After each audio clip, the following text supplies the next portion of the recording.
Jack Vaughn, you are here in the flesh, man.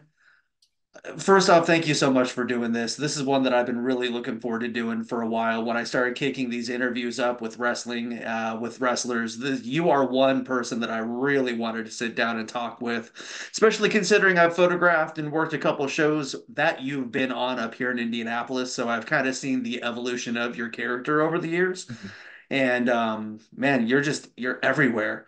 So man, thank you for doing this today, dude. I really thank you. Oh, for sure, yeah, man. I appreciate you wanting to have me on. Absolutely. And also, here in the next week or two, I'm going to be having the man who has endorsed you on national live television on. I'm going to be having Mrs. Foley's baby boy on Yeah. the show, I believe, at some point soon. So I'll be bringing this up with him because, as far as I know, you are his new favorite wrestler. Yeah, it's funny. I saw him yesterday at the OVW show, and he was like, "Hey, are you doing an interview tomorrow?" And I'm like, "Yeah, I am actually." So he actually, I guess you had mentioned it to him. So Yeah, yeah. yeah, he brought it up. I'm like, "Oh yeah, I'm doing a." He's like, "Yeah, I'm doing an interview with him here in a little bit." So Oh, that's really cool. yeah. Yeah. I'm from Iowa and I cover women's college basketball and I cover IU. And I saw his post about driving up for that game. I'm like, Oh, okay. well, we got to talk about that. I'm going to take Yeah. a shot in the dark. And I mentioned, I was like, I want to do an interview that you don't normally talk about with stuff. And I've got Jack Vaughn coming up. And I think that could be a cool talking point. And, Yeah. between so yeah, I pointed that out. It's really cool. But you have been on fire with OVW. You just won your third OVW heavyweight championship from Tony Gunn 2 weeks ago now. Yeah. Man, how does that feel to have that title three times? Every time it gets sweeter. It's the first time it was one of those things where I kind of came into the company and just kind of bull rushed everybody, kind of took everyone by surprise. Hmm. And then the second time was this past summer. I had a really banger of a match, as the kids like to say, with cash flow. And Okay. then yeah, Tony and I have been going at it for gosh, a couple of months now, just going back and forth with each other. And it's one of those things where we don't necessarily love each other, but we do bring out the best in each other. So um, every time I win the belt, like it never gets old, I guess. It's every time I win it, it's just as sweet as the time before. Man, how did you get connected with OVW? Because you're right, you kind of you showed up out of nowhere down there, and I feel like it was kind of a fast descent, really. Yeah. So what happened was I was doing, just the normal indie thing. And I wasn't having a ton of luck. Obviously, this is before like the TikTok stuff and everything kind of started blowing up for me. And I was just trying to find more places to go. And I live in Cincinnati, so Louisville's not too far of a drive for me.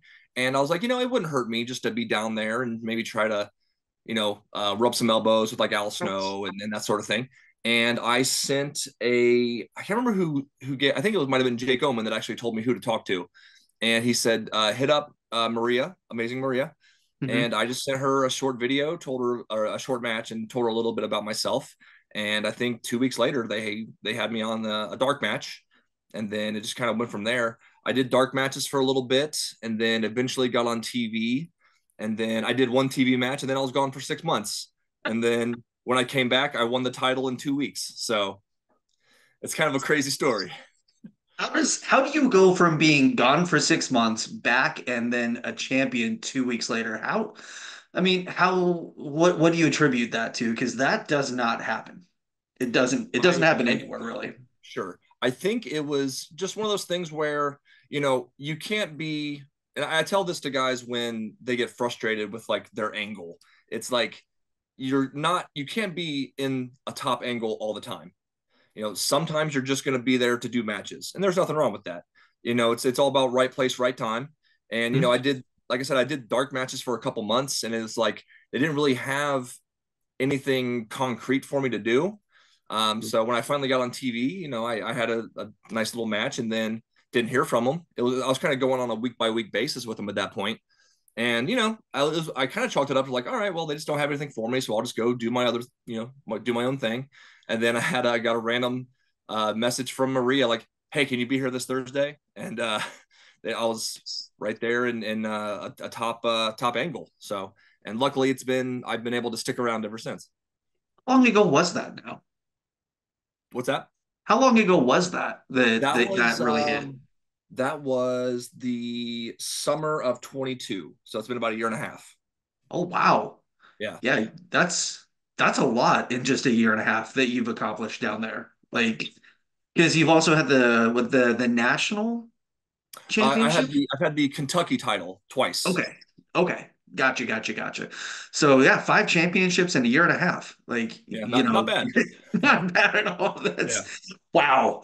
Right. Um, the going to a little bit, the documentary wrestlers, you were a champion at the time that aired and that was, I think, being taped, but you were not featured much Right. on that like at all. I think you were maybe some background spots. How much did you use that as fuel and motivation?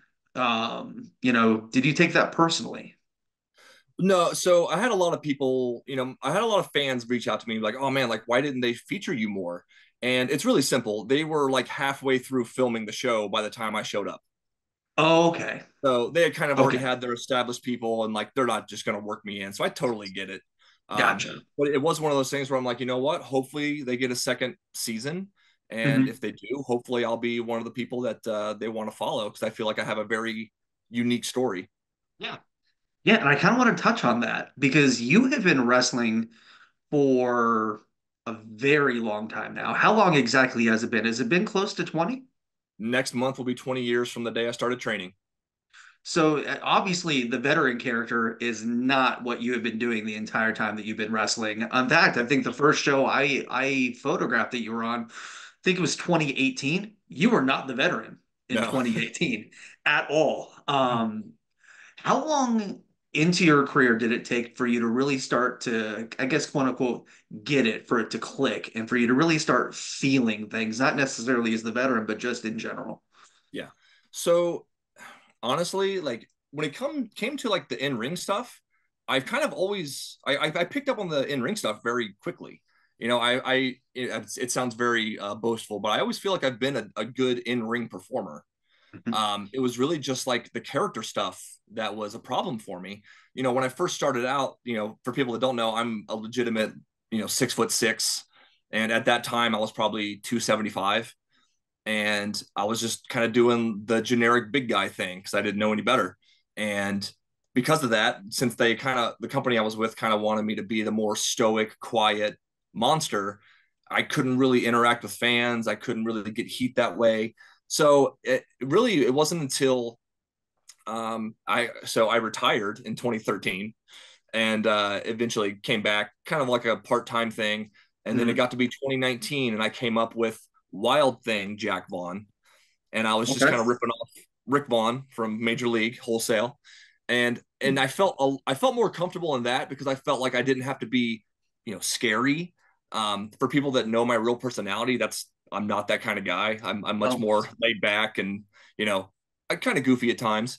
So I felt a lot more comfortable in that role. And then people ask me all the time how the veteran even became a thing. I was actually at a show in Shelbyville, Indiana. I wasn't even on the show. I just went because I had a lot of friends that were on it that I hadn't seen in a while.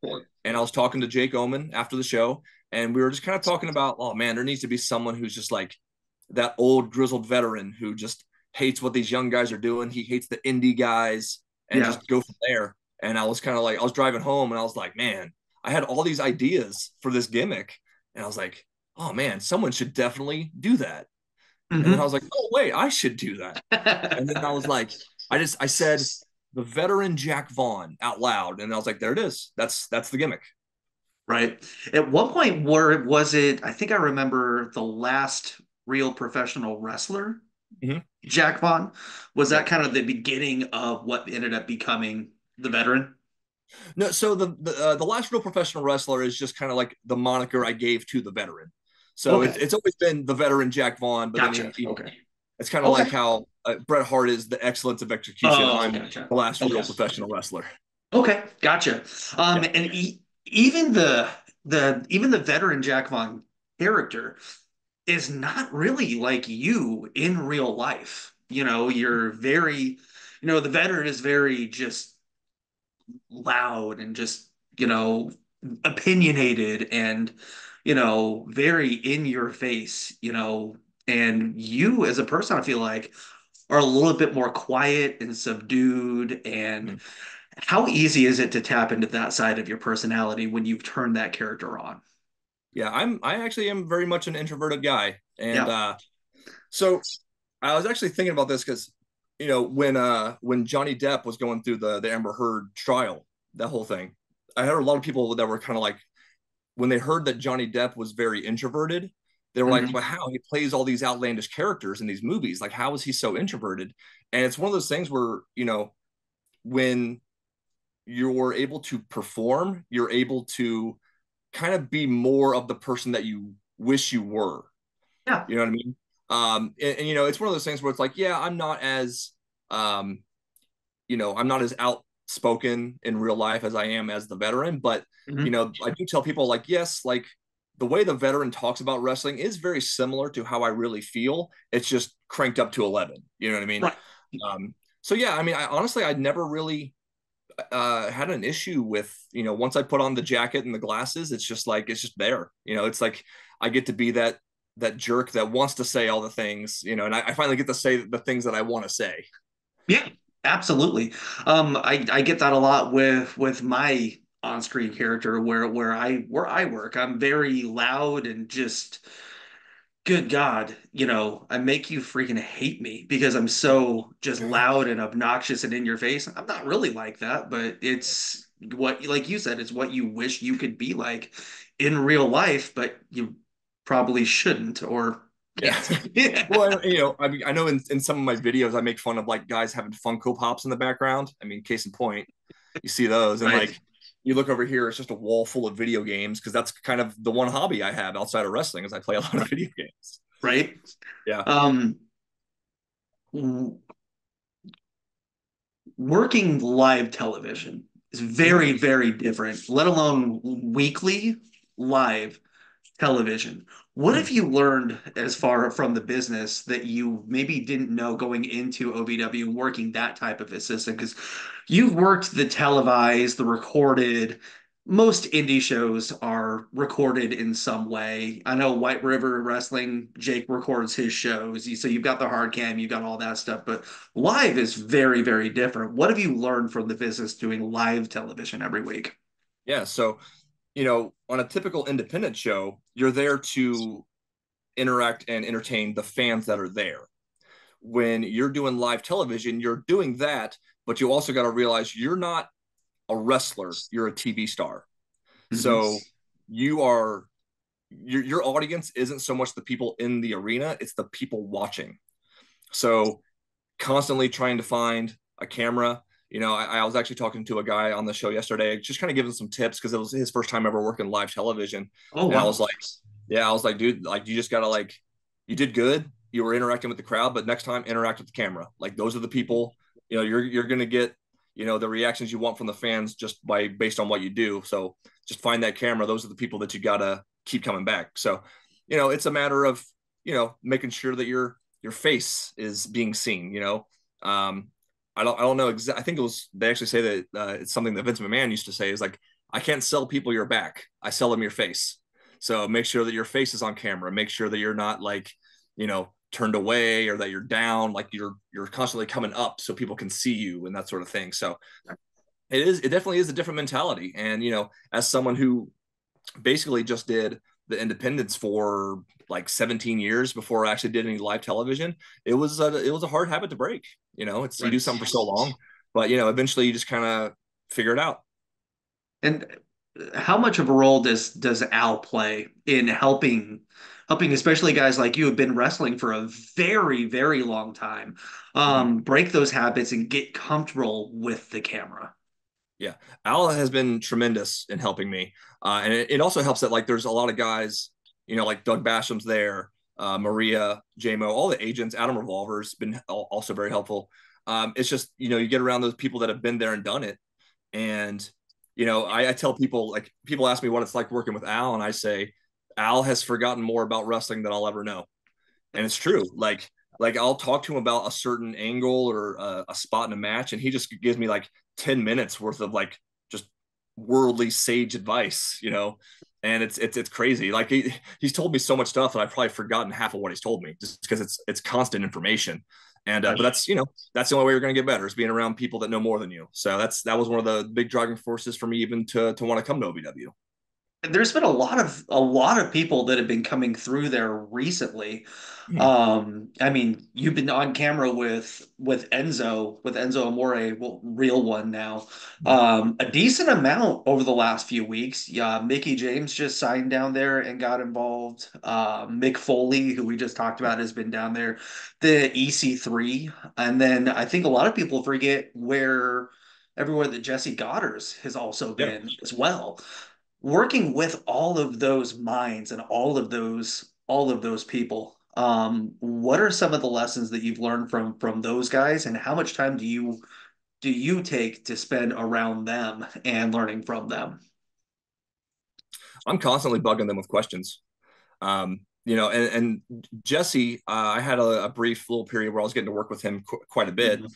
and Jesse was also a tremendous help. He knows what he's talking about, and there are certain things where it's kind of like I know enough about the actual in ring stuff to where like I can kind of give him some pushback about spots or anything like that. But like for the most part, when it comes to like knowing, hey, this is like for this we need to be doing this, like he's spot on. So yeah, it's like having those people around like is just it's been done wonders for me. And yeah, I've just constantly been bugging them. Like anytime that I like, hey, after a match, any feedback, like any feedback you got for me, please let me know. Like I went up to Mickie James and was like, yeah, she was, busy, but I didn't want to bother. I was like, Miss James, I just want to tell you, like, if you ever watch anything I do and you have anything for me, please come up to me and tell me, like, just any critiques you have. Like, I appreciate anything. So, Nice. What has it been watching, especially something like Mickie James, who came up in OVW, come back to OVW and be in that environment again? Does that feel as special as it seems like it is? oh, for sure. And obviously, I haven't been there as long as some other people. Right. So for me, it's like, well, we were here and now we're here.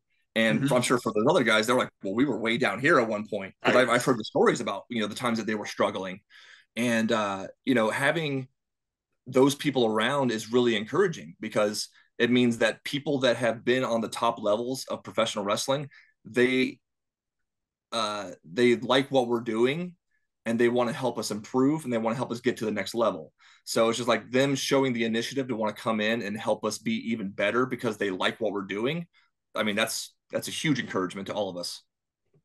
Did you know Mick Foley was going to endorse you the way he did in the ring that week, or did that catch you by surprise? So it was he did commentary for the Nightmare Rumble. Hmm. I met him earlier in the day just to say hello and that sort of thing. I got my picture with him because he's freaking Mick Foley. Right. Um, but no, like I got eliminated from the Rumble, and when I was walking back through the curtain, I just heard someone yelling my name, and I look over and it's Mick, and he's like, "Let me get your autograph." And I'm like, what's going What? on? And then I went back. Some of the other people were like, "Dude, Mick was like raving about you."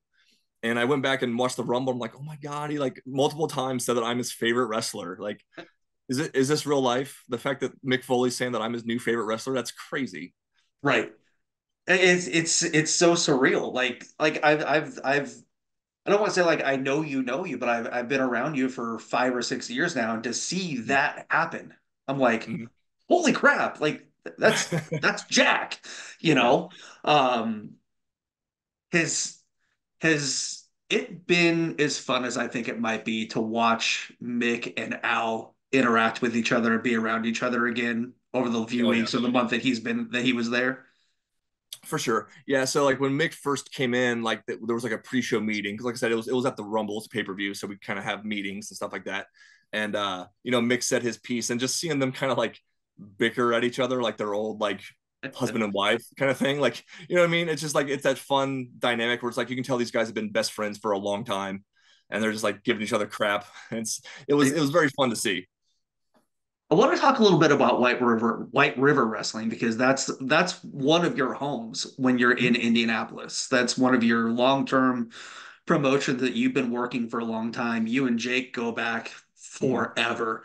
Yeah. Um, Tell me a little bit about what it's like working those shows and working with Jake on the White River shows, and how much pride you take in the fact that, and I talked to Jake about this, the fact that you guys are able to draw as well as you do without a quote unquote big, huge WWE name on those Mhm. shows. In fact, you're probably the name that White River has now, Oh, you know, maybe. to a degree. Yeah, I hate the it's so weird because I was a nobody for so long that I hate when people are like, "Oh, you're like a name now," and I'm like, feels weird. Yeah, But I know what you mean. I think that that's just a testament to a like those shows are so well run, and it's because Jake's another guy like me who's been around 20 years, who like he's been on a lot of bad shows, so he knows how what a good show looks like and how a good show is run. And it's Mhm. just a testament, like the way that we draw, that's just a testament to like Jake putting in the work, like going out and putting up flyers and talking to businesses and just getting the word out. And that's something that like I think a lot of wrestlers take for granted is like, oh, well, the house is down. Okay, well, maybe we didn't do enough to promote it, or maybe the promoter didn't put in the legwork.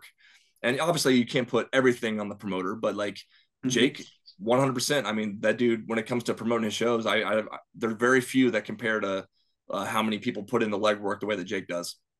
Yeah, and I've been around him at the shows, and I have never seen somebody stress, even after a show has started and after it is full. Never seen somebody stress from the beginning to the end as much as Jake does on a show. Like, Yeah, it is crazy, but the shows are just yeah. so, so good.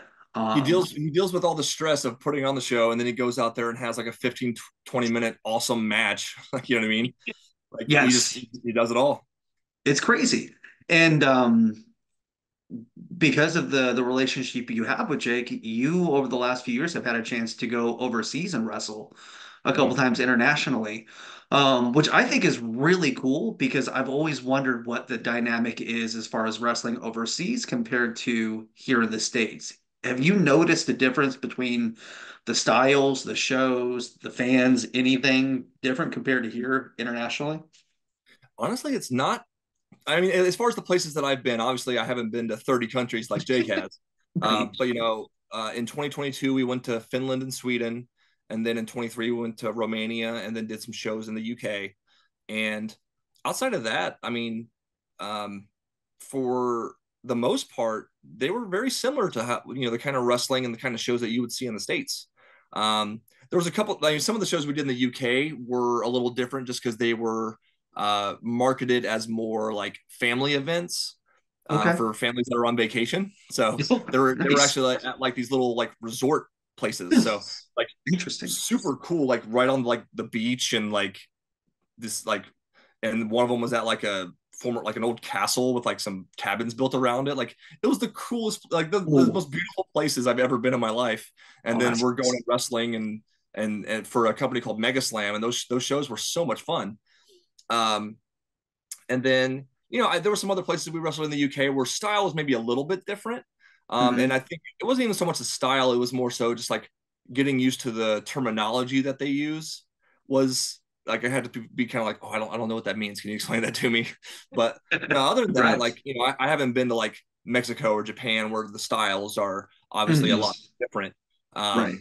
And I wasn't on like one of those like catch shows where everyone's doing like catch wrestling, but um, for the most part, the stuff that I've done is was very easy to kind of just fall right into the groove.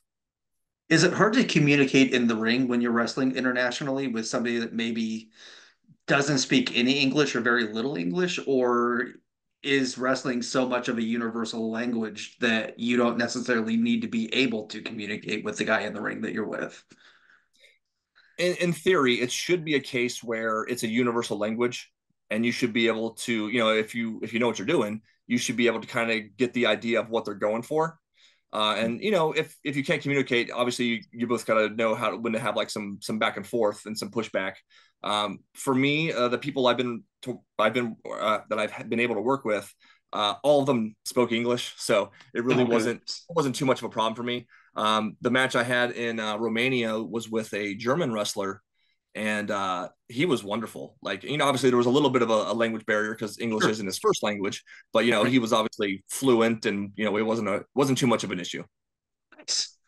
When when you started wrestling way back at the beginning, what do you feel like was the hardest thing for you to learn? Because you mentioned the in-ring really came quickly, the character work was tough, but when it came to training, what did you struggle with the most, and how long do you feel like it really took for that to pass?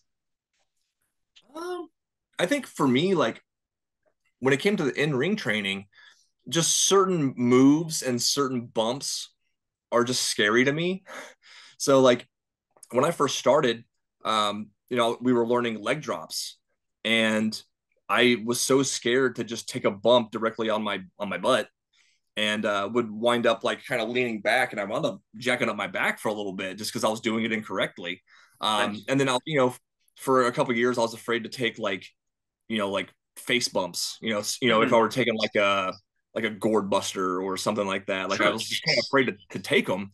And eventually, it's just like, okay, well, this looks, it looks bad when I'm doing it wrong, so I need to just suck it up and figure out how to do this correctly. And I eventually got to that point. But yeah, for me, it was like, and then maybe some like promo stuff too.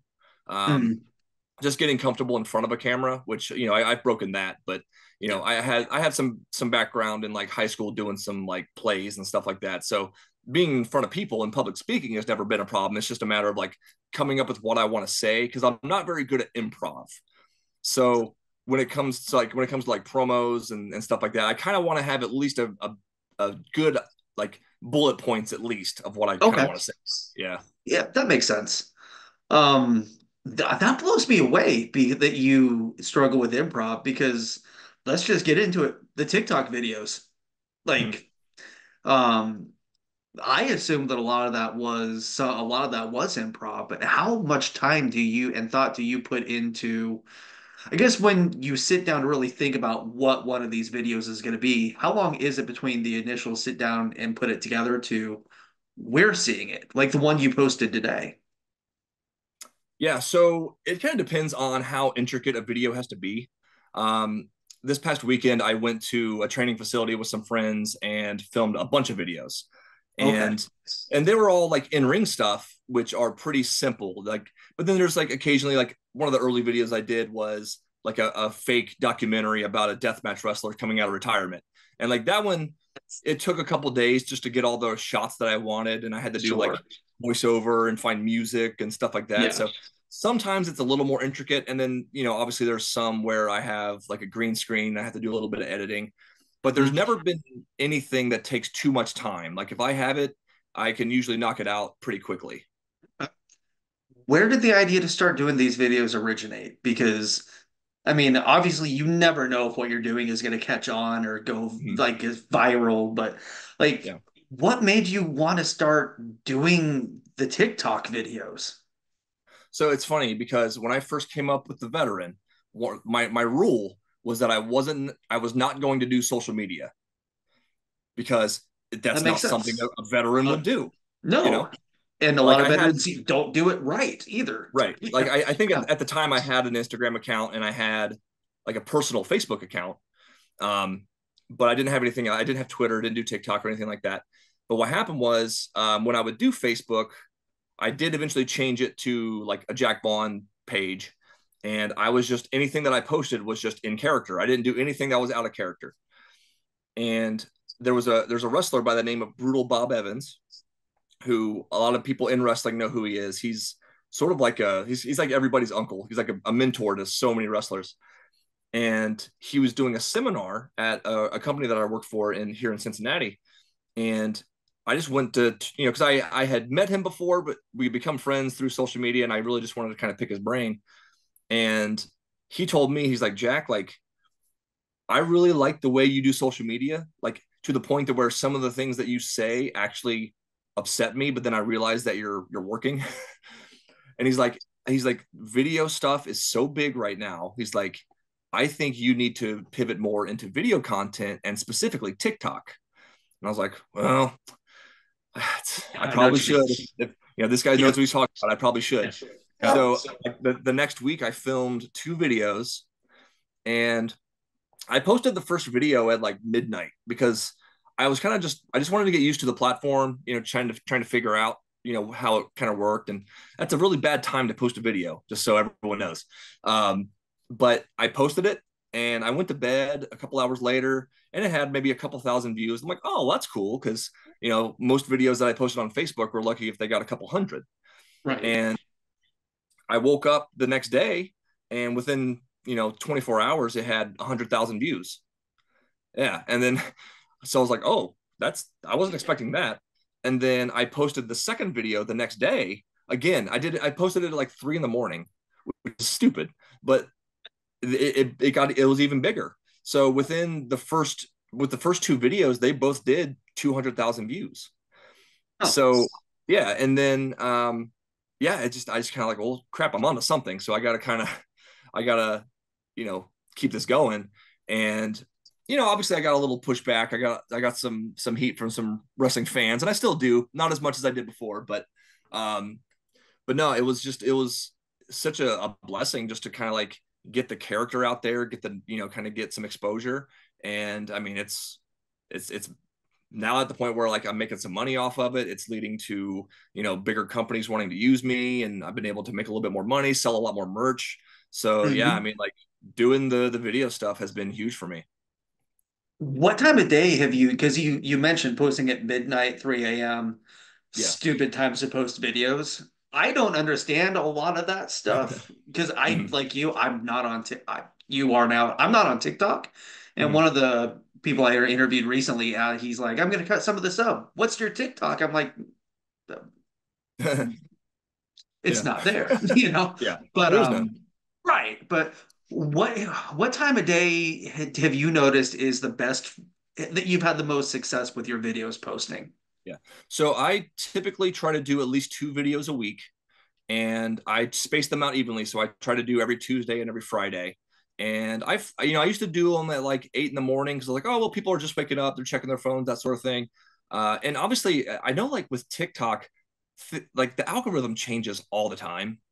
Hmm. And sometimes like it'll be, well, this video didn't do as well this time, but the next video I post, I'll post it at a different time and it does well. So these days I usually do Tuesdays and Fridays and post around noon.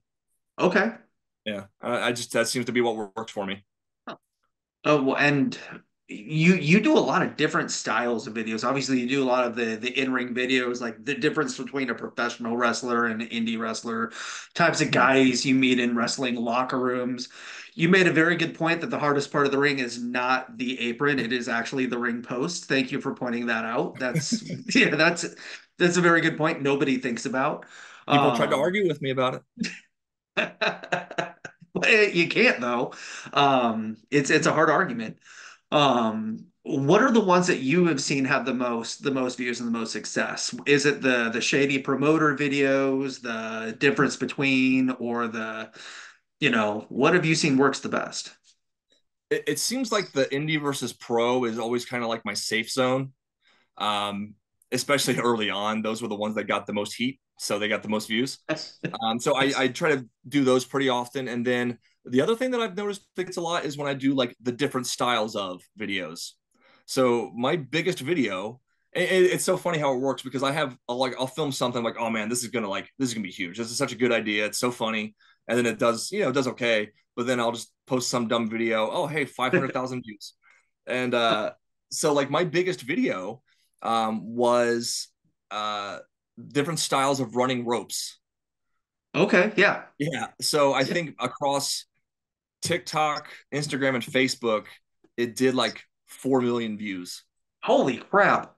Yeah. And it's just me running. Shit. I mean, it's just me being silly and running the ropes different ways. Right, right.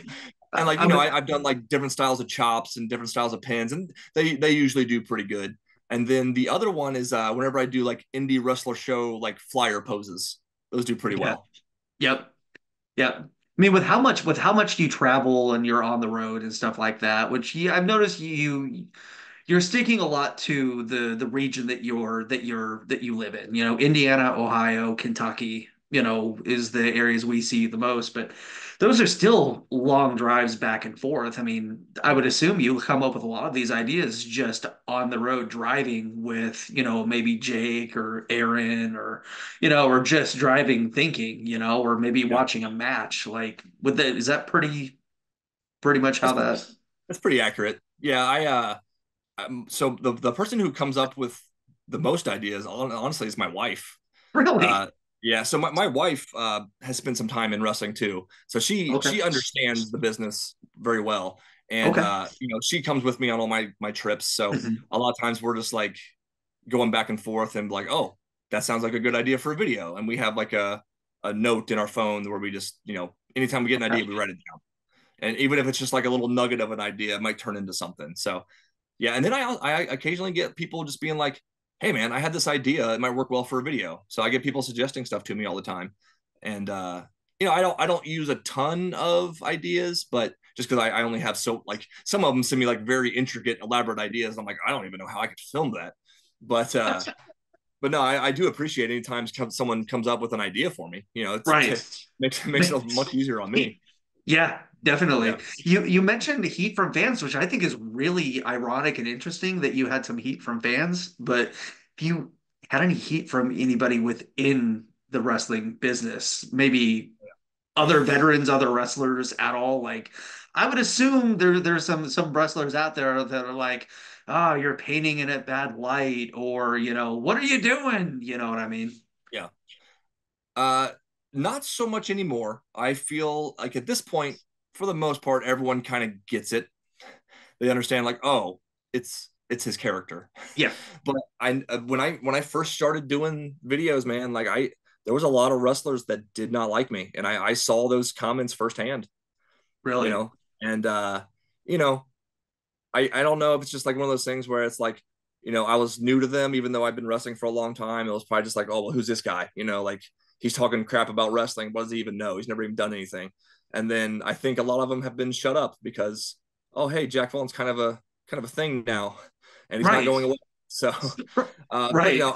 I do still occasionally get some pushback from folks, and I'm just kind of like, guys, just like shut up. You know what I mean? It's just like, Enjoy guys, wrestling. like I'm the veteran. What kind of content do you expect the veteran to put out? In fact, if an old grizzled veteran wrestler who hates social media, if he was really using social media, feel like would be doing what you do. I just feel like it makes sense. Yeah. So, you're wrestling at Square Circle Expo here in about a month and a half. You're Mm-hmm. wrestling Tony Gunn, Yep. again. Wrestling at the expo, you Sorry, I had to turn my power on because I just realized my computer was dying. I'm like, so, oh, you're not wrestling at the Square Circle Expo then. He's Sorry, getting out of here. sorry, you're wrestling Tony again. I didn't book it. No. Um, is this the first time wrestling at the expo? Because this is the third or fourth year they've done it. But is this the first time for you wrestling at the expo? And how excited are you to bring this match and this rivalry to that audience and even to a lot of the national and international level wrestlers that are going to be at that show, getting to them being able to see you work and in person and bring that match to them. Yeah. So I've actually been on every Squared Circle show. Okay. Okay. But the previous years I've been in tag matches, so I kind of had a thing with Oh, this other wrestler, and we did some tag stuff. So yeah, like the first year I got to wrestle Billy Gunn and Colton, and okay. then we got to wrestle Brian Myers and Swoggle. Like Nice. that was a lot of fun. And then last I year we were in like a triple threat tag. okay. This year, like I'm really excited to have a singles match just because I want to be able to go out there and show people that maybe still doubt me what I can do, you know, because I know that like in the ring that I'm good, Mhm. and it's just like one of those things where it's like I feel like I haven't gotten an opportunity to really show that to people at Squared Right. Circle. So I'm really excited to go out there and just be able to like tear the house down. Yeah. What was the What was the visual and dynamic of you? Please tell me there was a moment where you and Swoggle were in the ring together and fans got to see that visual dynamic. Please Oh, tell for me sure. that happened. Oh Please yeah, tell me yeah. that When happened. when I first got in the ring, I actually told Brian Myers to tag out because I wanted the big man. I wanted Swoggle in there. That is awesome. That is great.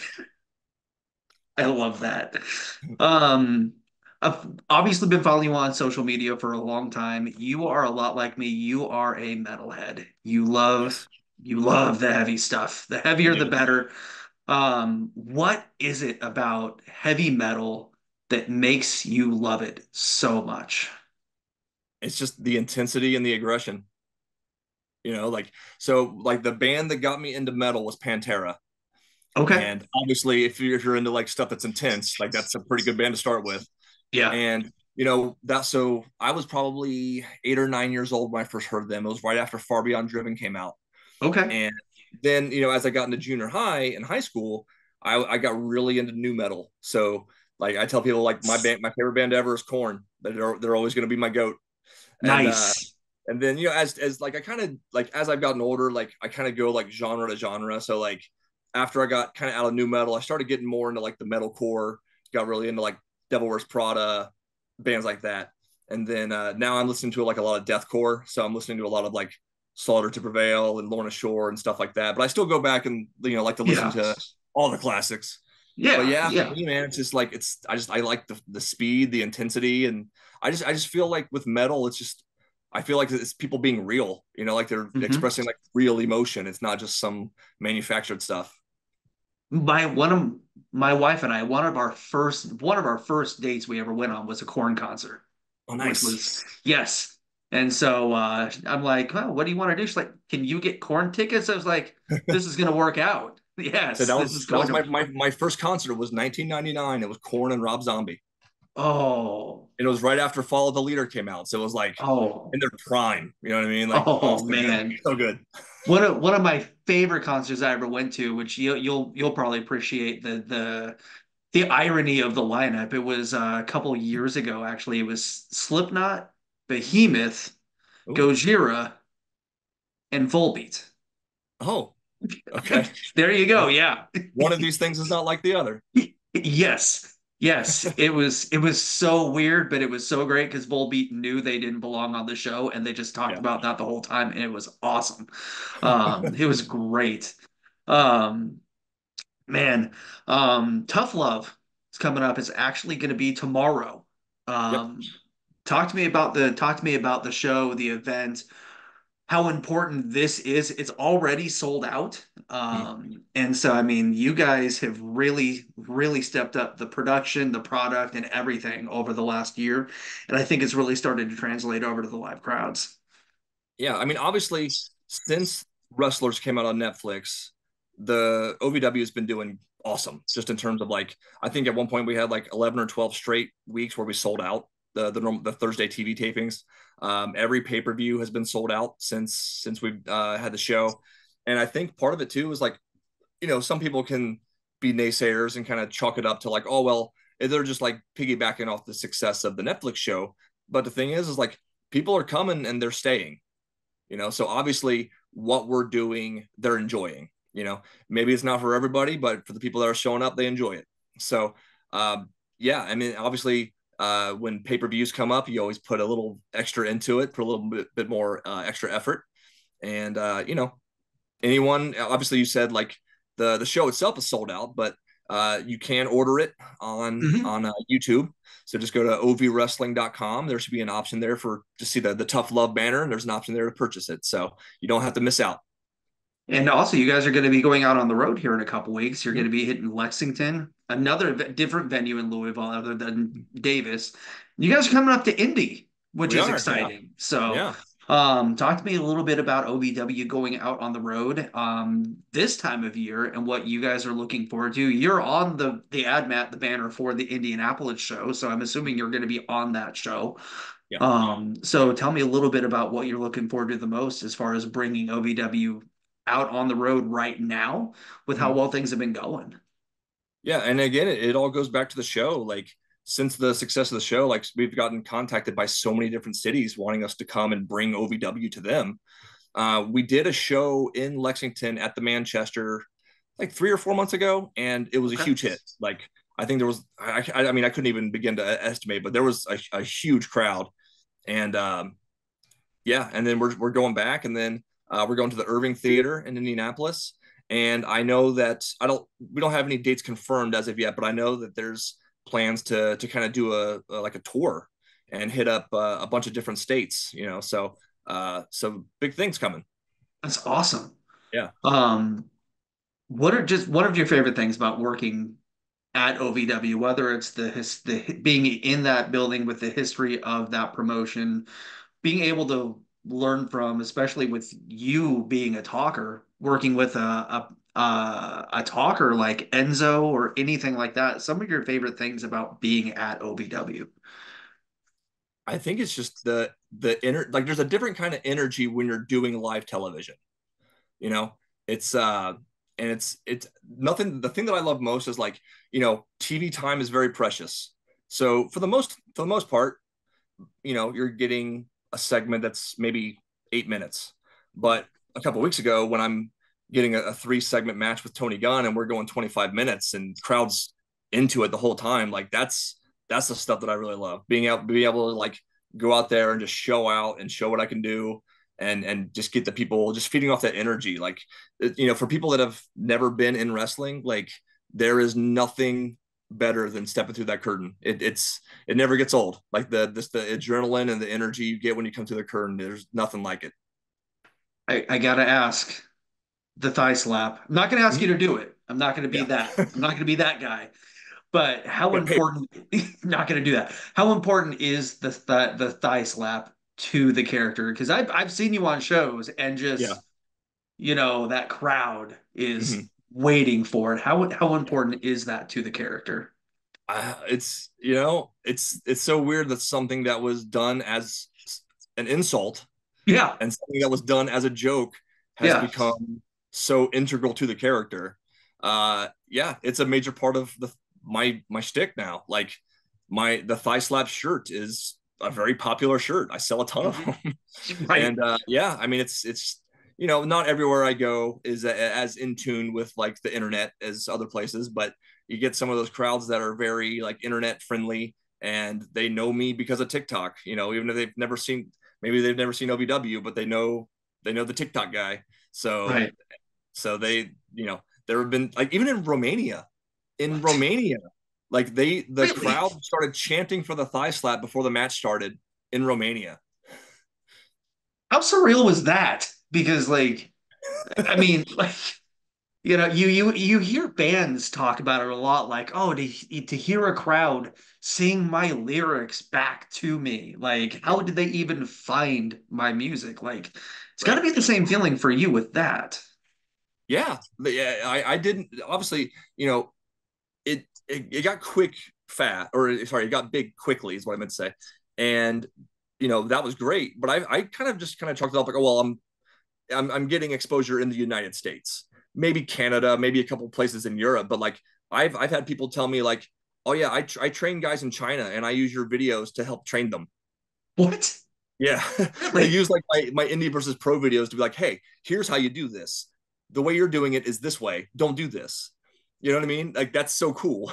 That is amazing. Holy And yeah, crap. and then you know, just like I have people from like countries I've never even heard of being like, oh, like you're a big hit down here. And I'm like, awesome, fantastic.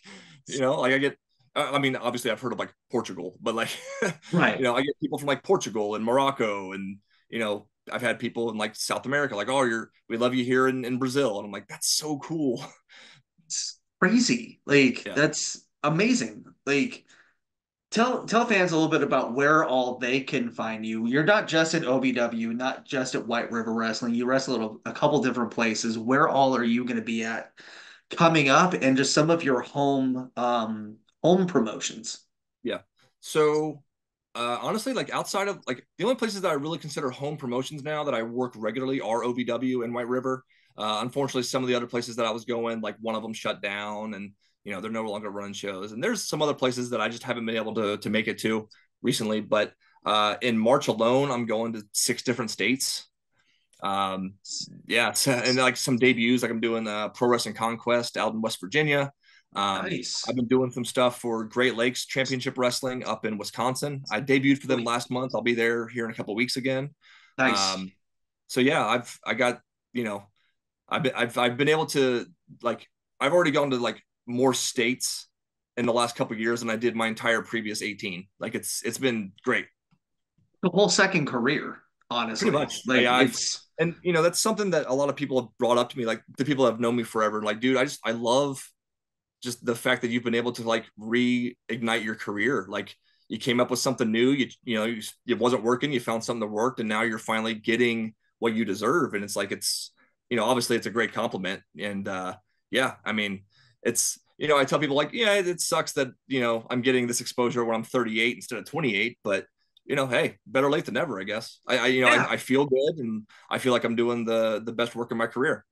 I mean, a lot of wrestlers now have got their biggest success when they're in their late 30s, early 40s. I mean, look at a lot of the guys that went from TNA Impact to the WWE. A lot of them are bigger now in their late 30s than they Yeah. were in their 20s when they were wrestling the more the other play. I mean, it's not out of the ordinary. It's I like, think I think it fits in with the gimmick, because if you go back to like the 70s and 80s, a lot of those guys that went on to become big names in the 80s, they didn't get to the WWF until they were like 35. yeah, So like I think Ted DiBiase was one. Like he was wrestling for 20 years before he ever got a break, like a big yeah. break. Like, he had gone to Japan and done stuff, but like the Million Mhm. Dollar Man was what everyone knows him for, and he didn't do that until he was in his mid to late 30s, I think. Yeah. And I mean, and wrestling the style you wrestle, you don't do any of the flips and the high spots or anything. I mean, I really feel like that is what is going to help you be able to have even more longevity and go further into your career. Had you been doing all of those spots, you may not even necessarily be wrestling right now, True. Yeah. And you that, know? that's never been my style. I've always been more of a, let's go out there and tell a story rather than let's go out there and try to impress people with the amount of moves we can do, because you hear this a lot, but we only have so many bumps on our bump card. So Yeah. I don't want to use them up before I need to. That seems to be a talking point a lot lately with almost literally everybody I've talked to is they a lot of guys feel like the psychology of the match and the telling of the story inside the match is getting just completely obsolete anymore. And Mm-hmm. it's not even there. It's more look at all these moves. Let's put together a video game in person instead of Yeah. let's take them on a journey and an emotional roller coaster within the match and, maybe get three or four of these matches out of it instead of just Yep. one, Exactly. Yeah. You're you spot know? on. So, um, what does the rest of the year look like for you? 2024 just started. Tough Love is tomorrow, sold out. OEW's on fire. You're all over the place. What does this year look like for you going forward? Man, I'm just going to keep doing what I've been doing. 2023 was the best year of my career in terms of just things I got to do and the money I made and places that, people I got to work with. So I'm hoping to just keep that momentum in 2024, and, I'm still optimistic that maybe one day, hopefully this year, that one of these big companies will take a chance on me, because they know who I am. I know that for a fact because a lot of them follow me. Right. but, Yeah. yeah, I'm hopeful that eventually one of them will be like, hey, let's see what Jack can do. And but if it doesn't happen, whatever. I'm still enjoying myself and having the best time of my career. So It is just one thing is for it is so much fun to watch. And like I'll tell you the same thing all of those other guys have said. To see you get the success you're having right now over the last few years, honestly, it could not happen to any more of a nicer person. no, thank you. So, you're just a good dude. Never had a bad experience with you. Always been nice, polite, respectful, and nothing but cordial backstage at shows, at locker rooms, and all that. And, you don't get a lot of that. So, thank you for always being professional and polite and everything, and by every stretch of the word. So, thank Yeah. you. Oh, of course. That's who I am, baby. I love it. Jack, thank you so much for doing this. This has been fun. I hope you had as much fun doing this as I did. Hopefully we can do it again down the road. Hopefully, I know I'll see you at a show later this year at some point. Sure. Yep. Sounds good, man. I'm ready whenever you are. Oh, let's do it.